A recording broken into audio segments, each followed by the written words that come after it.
जय हिंद बच्चों। आज हम कक्षा 7वीं में विषय अंग्रेजी लेसन 2 द वाइज मैन का फर्स्ट पार्ट हम लोग पढ़ते हैं। तो पहले मैं आप लोगों को पढ़कर और उसका अर्थ बताती हूँ। उसके बाद आप लोग अपनी कॉपी में डिक्शनरी की सहायता से न्यू वर्ड्स जो आएंगे जिसका मीनिंग आपको नहीं पता है उसको ढूंढकर निकालेंगे। तो हम अब पाठ शुरू करते हैं। Once upon a time there lived a horse trainer in Bhopal who worked for the Nawab of Bhopal. His name was Bhola and his wife's name was Shanti. When Bhola retired, the Nawab gave him a colt and some money. When the colt grew up to be a horse, they felt that it ate a lot of fodder. So Shanti and Bhola decided to exchange it for something else. This is what happened after that. इसका अर्थ देख लीजिए। Once upon a time there lived a horse trainer in Bhopal. एक समय भोपाल में एक घोड़ों को प्रशिक्षण देने वाला रहता था जो भोपाल के नवाब के लिए काम करता था।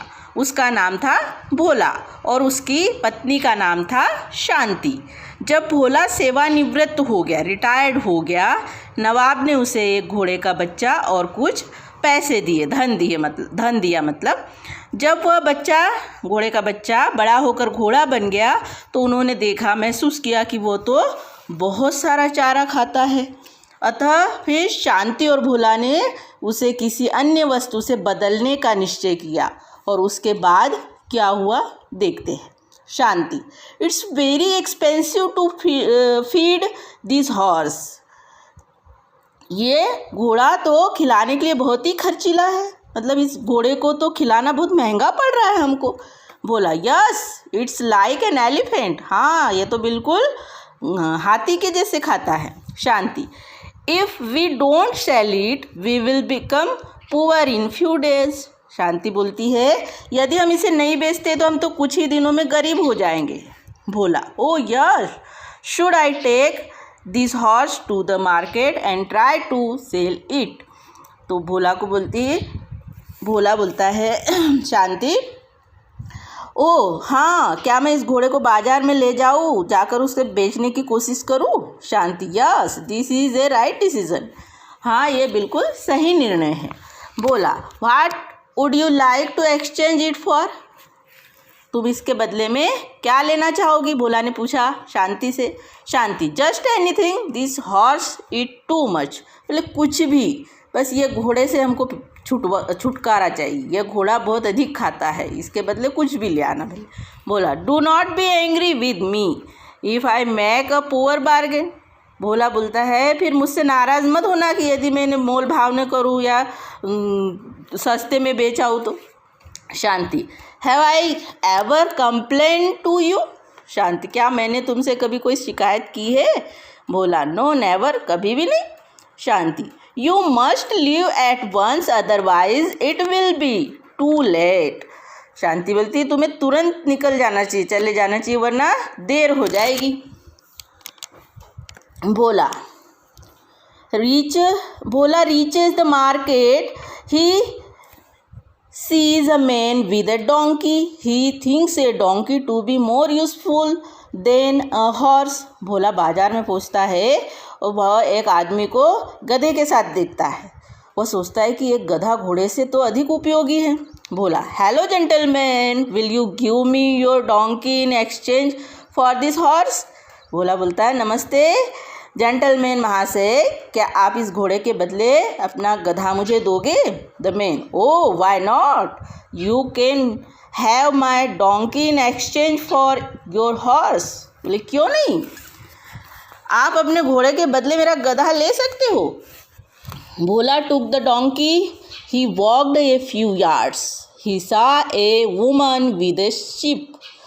ही thought his wife would like to have a sheep in place of a donkey, so he went up to the lady. भोला ने गधा ले लिया कुछ दूर तक चलता है, कुछ कदम आगे चलता है। उसने एक महिला को एक भेड़ के साथ देखा। उसने सोचा कि उसकी पत्नी गधे के स्थान पर भेड़ को रखना पसंद करेगी, इसलिए वो महिला के पास गया।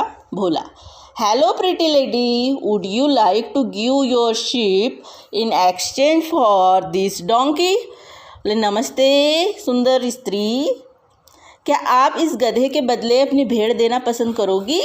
The woman, oh with great pleasure, you can have my sheep in exchange for this donkey. महिला बोलती अत्यंत प्रसन्नता से, खुश होते हुए, आप इस गधे के बदले मेरी भेड़ ले सकते हो। While passing through a herd of cattle in the market, Bhola saw a boy carrying a hen.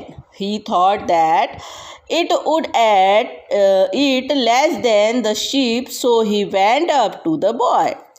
बाजार में भेड़ों के झुंड से गुजरते हुए भोला ने एक लड़के को एक मुर्गी ले जाते हुए देखा। उसने सोचा कि यह भेड़ से कम खाएगी, इसलिए वो लड़के के पास गया। बोला, hello little angel, would you like to exchange for your hand for my sheep? Bhola ने